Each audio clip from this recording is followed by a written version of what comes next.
गुरुग्राम। राधे राधे महाराज जी। महाराज जी, जब हम द्वंद्व युद्ध में अपनी इच्छाएं, सपने और माता पिता की तरफ से आपके फर्ज और जिम्मेदारी का हो तो किसे चुनना चाहिए?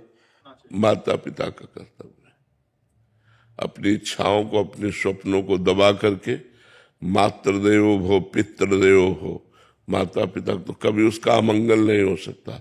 जो अपने माता पिता की आराधना करता है तभी तो हमारी इच्छाएं पूर्ति होंगी, क्योंकि हमारे पास माता पिता की सेवा रूपी बल है।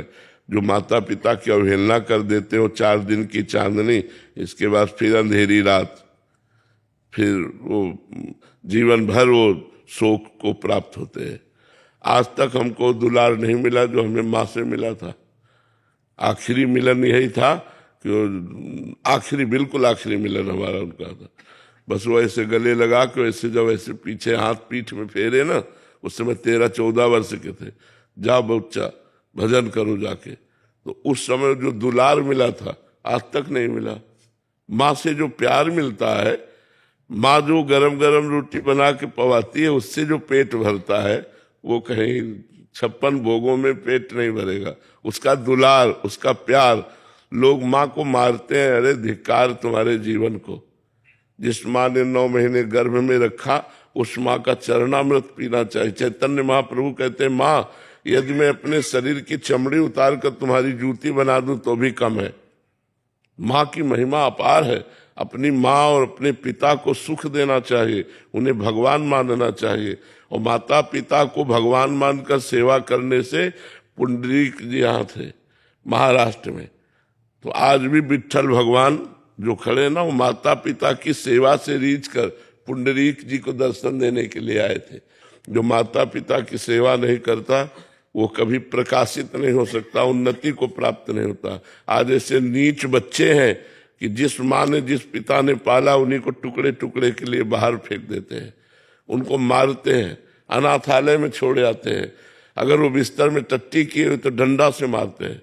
ये बिस्तर में तुम्हारी माँ ने ही तुम्हें साफ करके इतना बड़ा बनाया, और आज उस माँ को सेवा का अवसर पड़ा तो तुम डंडा मारते हो, गाली देते हो, अपमान कर। ये बड़े नीच लोग हैं। ऐसे नरकों में बड़ी दुर्गति होती है जो अपने माता पिता को मारते पीटते।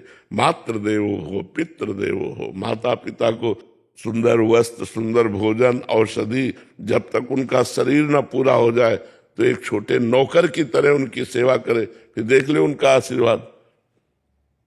माता पिता का बड़ा आशीर्वाद काम करता है, पूरे जीवन भर काम करता है।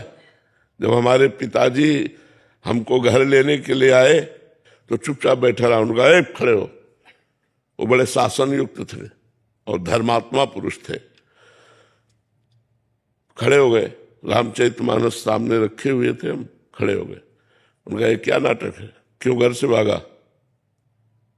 तो उनका बड़े भैया कहते थे, चूंकि चाचा उनको बड़े भैया कहते थे तो हम सब बच्चे बड़े भैया ही कहते थे। तो उनका बड़े भैया, हम भगवान का भजन करेंगे, घर में नहीं रुकेंगे। अरे उनका चलो हो गया भजन, चलो घर में चलो, वहीं भजन करो, खाओ पियो। हम लोग भजन नहीं करते क्या? हम लोग भी तो करते। हम काम ऐसा भजन नहीं करेंगे, आजीवन भगवान का भजन करेंगे और घर में नहीं जाएंगे। उनका पक्का, उनका पक्का घर में नहीं जाएंगे। तो ऐसे दोनों हाथ से ऐसे छाती से लगाया और कहा राम राम राम, ऐसे 3-4 बार राम राम कहते, पीठी में हाथ फेरा और बोले जाओ, जहां बैठोगे पुष्पों की वर्षा होगी। उनका आशीर्वाद।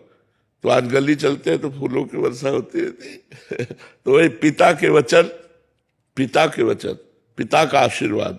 हम माता पिता के आशीर्वाद से ही इस मार्ग में चले, ऐसा मनमानी नहीं चले। और बस बचपन से गुरु की कृपा का आश्रय लेकर, गुरु चरणों का आश्रय लेकर, गुरु जी के दिखाए हुए मार्ग से ही चले। इसलिए हमें लगता है कि अपने मनोरथों को, अपनी कामनाओं को दबाकर अपने माता पिता की इच्छा की पूर्ति करनी चाहिए, उनकी सेवा करनी चाहिए। जिनके माँ है यार, प्यार कर लो, नहीं तरसना पड़ता है पूरी जिंदगी। या तो भगवान और या माँ, दूसरा कोई नहीं। माँ है, वो गुस्सा दिखाएगी लेकिन वो दूध में मलाई डाल के लाके पिलाएगी। वो प्यार का संसार में है, वो प्यार संसार में थोड़ी जो माँ का प्यार है। ऐसी माँ को लोग मारते हैं। जिस माँ ने अपना रक्त दूध बना के पिला दिया, उस माँ की पूजा करनी चाहिए या मारना चाहिए? पता नहीं कैसे मूढ़ बुद्धि के लोग हैं, डंडे से थप्पड़ से माँ को मारते हैं, अनाथालय में छोड़ जाते हैं। ऐसा नहीं।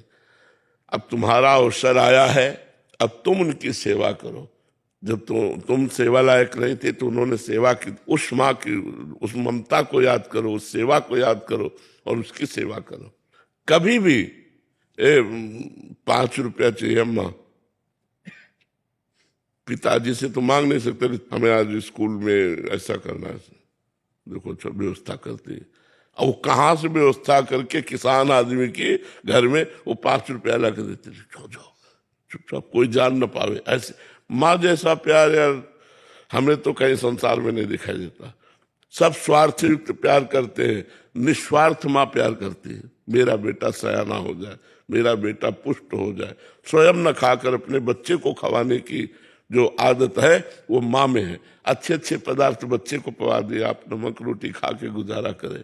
ये माँ का प्यार हमें तो लगता है कि अगर माँ हो तो हम कह रहे हैं फिर और किसी भगवान की जरूरत नहीं है, अपनी माँ की पूजा कर लो, सबकी पूजा हो गई।